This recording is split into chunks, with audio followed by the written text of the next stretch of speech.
this is a book, and we think of things like that as constants, like things that just don't, go away. But then something like that comes along, and suddenly we're not so sure anymore. This, however, my friends, is Alchemists, and Alchemists, amongst other things, is a first of its kind, and whether we like it or not, it's also change.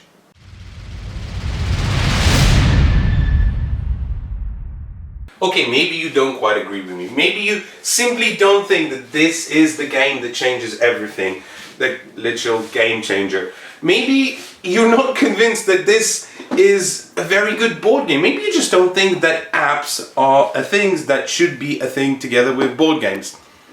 But I think that it is. And I am here to convince you, at least that Alchemist is a pretty good game, and if nothing else, it's definitely worth a shot. Did you ever make mud pies as a kid? Yeah. And did you add sand just to see what happened? Yeah. What about flowers? Not so much. Birds' feet? Ugh. No? Just me? Alchemists is a game where you play a sorcerer, a scientist, a professor, and all he wants to do, all his life goal is to be the cleverest person in the world.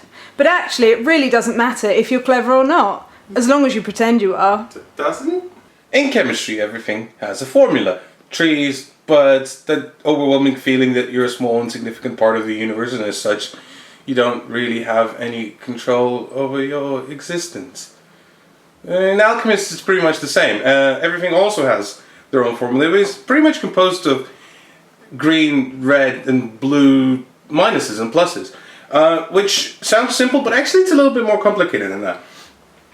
You see, in Alchemists, you have different ingredients, like a feather and a voodoo parsnip, and this is really cool. This is where the app actually comes in, because you take those two ingredients, and whilst the other players aren't looking, you can scan them in as such, and I'm really, really hoping that this works. Yes!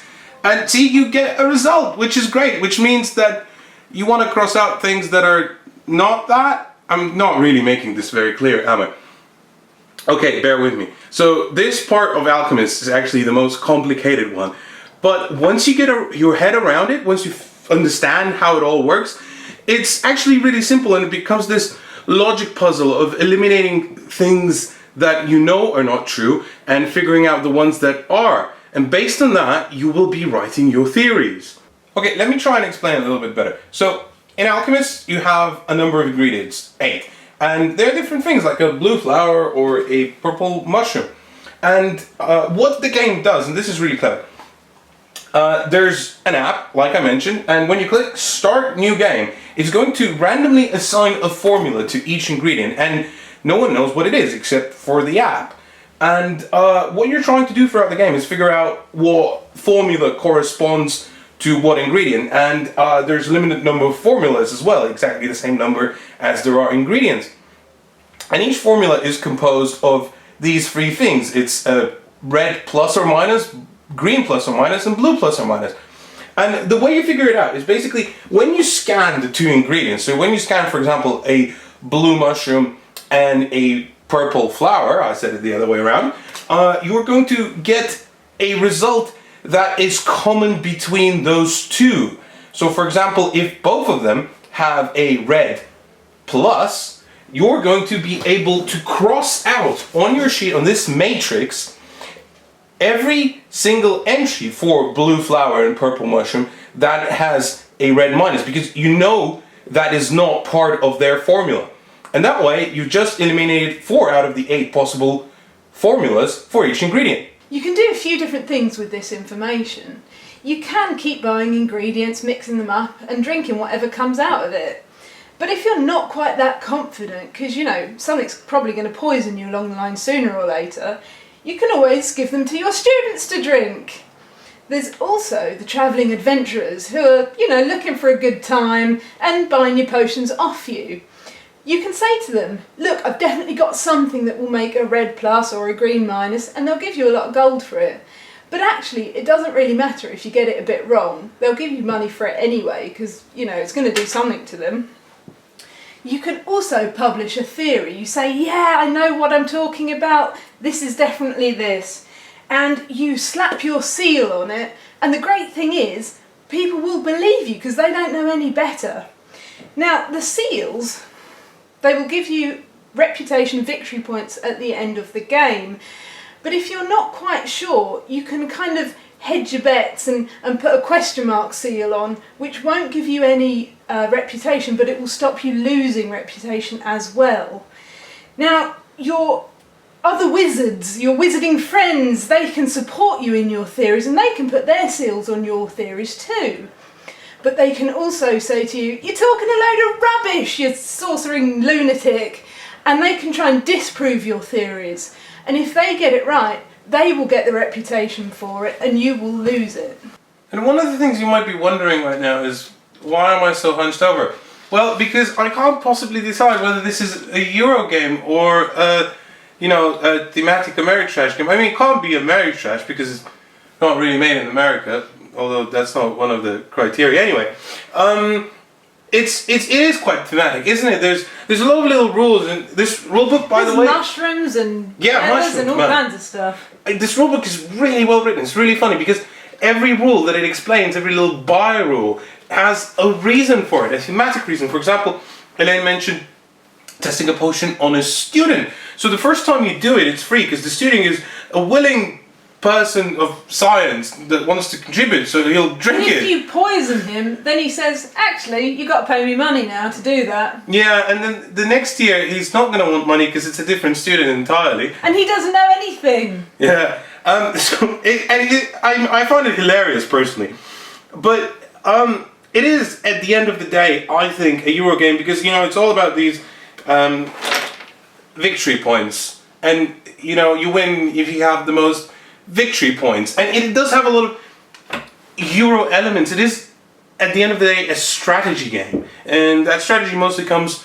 from figuring out the matrix and what each ingredient is, but it's also about how you're spending your actions and It does make you think. You have to think how you're going to spend your actions for the best results. Yeah, and there is a lot of gambling, I feel, or at least educated gambling. It is, or not. You can just say, yeah, I know what these you ingredients do, and you don't know at all. You can try and spend your actions in a way that, like, you have the information, you know exactly what everything is, so you're not gambling. But then you're spending a lot of actions doing that and not other things that might get you points if you win. Like, there was a game where one of the players deliberately just guessed everything, just literally just guessed everything without even trying to find out what they are. And you know what? He won. Because he was right. In the freak accident, he got every single ingredient absolutely right. And that normally shouldn't happen. And it makes the game a little bit strange because it is a Euro, it is strategic, but at the same time, sometimes you can just completely luck out and win, which I don't think is very good. Some say that art is fart. However, I think that art in this game is pretty good. I kind of disagree. Don't get me wrong, I think the artwork is done fantastically well. I think it looks really, really good. But I think for me, the contrast between how real the ingredients look, how accurately they're drawn, and the kind of cartoony nature of the board with this guy with his stupid glasses and quill pen and this... See, that's what actually I really like that. I think it's very evocative of the silliness, and the game is silly. It translates the humor really well because the student, he has no idea what he's about to drink. And he's so eager. He's like, yeah, let's do this. Science! And let's science! Yeah, I buy that. And what I also buy is, I don't know if this is a term, but like, it has this sort of Eastern European charm to it. You? Yeah, much like I do, because I'm Eastern European. And the best part is, like you mentioned, the ingredients are done really well. And we played the prototype version of this game, and it was just sort of basic artwork. And when we saw these cards, it had a lot of background detail to it that the prototype version didn't have. And we thought it looks really good, and we were wondering, like, is it going to scan? Is it going to work? It does, actually. And that's the other thing I think we should probably talk about the game. And it's the production quality. And the number of little things that unfortunately gone wrong. First of all, is this... Like sneezing off the cards. Like, well, you can't really sneeze them off because you're not really facing that way. But what does happen is, basically in this cauldron, this is called a cauldron, you put your cards there. And the first design flaw is that you can just post these through this envelope. That happens a lot. Yeah, it really happens way too much. The second problem is that the first printing of the game, the one that you got in Essen, had these bits done wrong. And you can see the little circles, little beads, they fit perfectly now. However, the original version of the game fell out a lot. And they didn't fit. And they didn't fit. But I mean, that's a minor niggle because really they send replacements for everyone, so it's not really an issue. Which was really nice. We just got this package in the post one day, and it was all these bits of Alchemists. It was fantastic. Yeah, it was kind of cool. But yeah, and there's a lot of these little niggles that don't quite fit together the way they should, and it is a little bit disappointing because I think otherwise the production has been executed perfectly. I think it is a very interesting and mostly different game. I think that's the great part about it. It feels very different. There are so many elements that are new to board games, and some of them, thankfully, to the app, which we'll discuss a little bit later. But yeah, it absolutely blew us away the first couple of times we played it. Yeah, that moment at the end where everyone sort of gathers together, and all the information is real. There's a sort of assembly, and you find out what formula each ingredient corresponds to. And sometimes you realise you've completely botched it up and got it completely wrong. And sometimes you go, wow, that was right. Yeah, there's this moment of elation, like I figured it all out, right? And it gives you a real strong sense of closure. Which not all games do. No, there's, it's not a game that's anything like this, but if you look at Arkham Horror, and after about 4 hours of playing it, you finish it, and you go, is this the end? Like, did we actually finish it? Is this it? And here, you certainly feel like you have finished it. There is definitive answer to everything. That's great. I really love that. But, and this is where we get to the but. They're not big buts. They're not big buts, but they are. We cannot lie. Buts. So first of all, the game is very fiddly. Right? Some actions that you take, like especially all the scanning. Again, app is great, but it all becomes very fiddly when you have to put the card on here and make sure it doesn't fall through, and then the other card. Some of that is due to production, but some of it is due to game flow. And it can make it feel kind of slow at times. Yeah. And there are other bits as well that don't feel quite right. There is a certain element of luck. And it becomes very evident when you finish the game, where you just bought the wrong artifact. And that made everything go completely different. And we didn't actually mention artifacts. Artifacts are these sort of things that you can buy that add different abilities. Like sometimes they'll just give you favorite cards, which again are like one-off things that you can do that sort of change the rules of the game. Like they give you an extra action. Or some of them, for example, let you look at one of the ingredients that was scanned by your opponent. So you don't get to see both, but you get to see one of them. And that gives you information as well, because you always get to see the result of the scan, even though you weren't the person scanning it and you don't know what the ingredients are. And yeah, sometimes you just feel like you bought the wrong thing, and just because of that you lost. And sometimes you feel like you just accidentally didn't get there fast enough because you scanned 2 ingredients and you got one answer, and then you scanned one of those ingredients and another one, and you got the same answer. You got the same answer, and then you do it a third time. And you get the same answer, and you think, what? It doesn't give you any more relevant information about that one particular ingredient, and you were just hoping for a different result, but you didn't get it.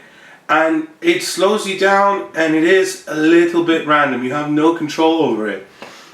So if you are a player who likes total control over your Eurogames, then possibly this is not for you. However, I feel like there are people who this game is for. And again, another issue with the game it's really hard to identify its audience. Yeah, it's certainly a Eurogame, but then again, the randomness will put some of the Eurogamers off. And then it is sort of a thematic game, but it does have some complex and new concepts that might be hard to introduce to people who are not too keen on Eurogames. And you're kind of left wondering, who is this aimed for? And I think the answer is probably people who don't like to categorize games into these two categories, and they'll just kind of sit somewhere in between. Yeah, they'll just enjoy a game as long as it's fun. Like me. Yeah, and it certainly is fun. The only other thing I found as well is if you're anything like me, then you might find the grid pretty easy to mess up. Because you're trying to do it pretty quick. You're trying to put your bead in the slot and you're trying to fill out all the different things on the grid, and sometimes you will just tick off the wrong thing or cross off the wrong thing, and it will change the whole game. You'll find yourself on a path of no return. No return. You can't get back because you forgot what you crossed off wrong, and you can't fix it. That's it. That's the entire game done for you. And yeah, so I don't know. I feel like there are so many things that make this game amazing, and yet there are at the same time so many things that make it just a little bit awkward. One of the most important aspects of the game, and something we really haven't spoken about, is the app. Now, you don't have to strictly play it with an app. You can play it on a laptop, or if you've got a friend that kind of doesn't mind not really playing, they can know all the answers, and then you don't have to use an app. But it's something that really changes the game, and it really adds a new dimension to games generally. And so it has all these different things that you do throughout the game, and it has this unique code as well. So if your phone or tablet or laptop or whatever dies, or your friend dies through the game, it doesn't matter because you can just punch in the code and start where you left off. There is on the app, there's the Apprentice variant, which is just the normal game, and there's also this Master variant.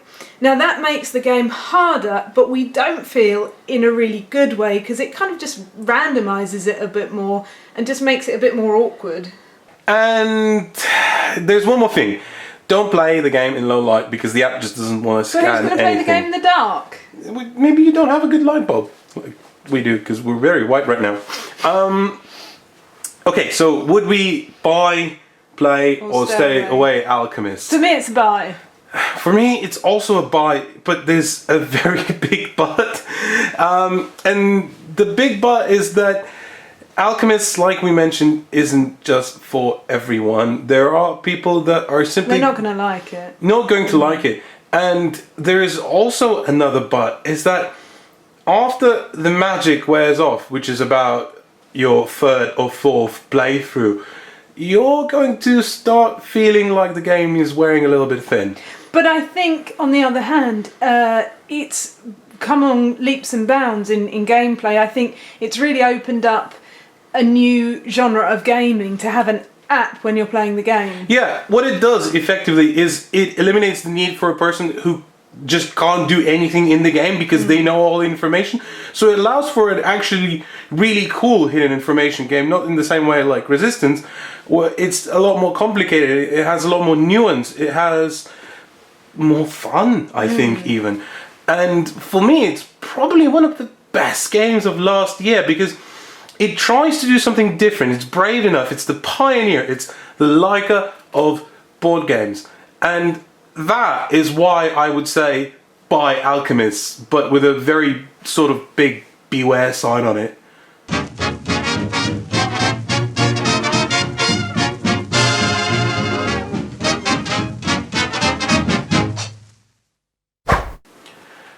Alright, you really need to hit the subscribe button right now because I'm pointing with my pinky. You sound like you're trying to coerce them into doing that. I am, because otherwise we're going to come to your house and eat your board games. That's too much. Babies? Better.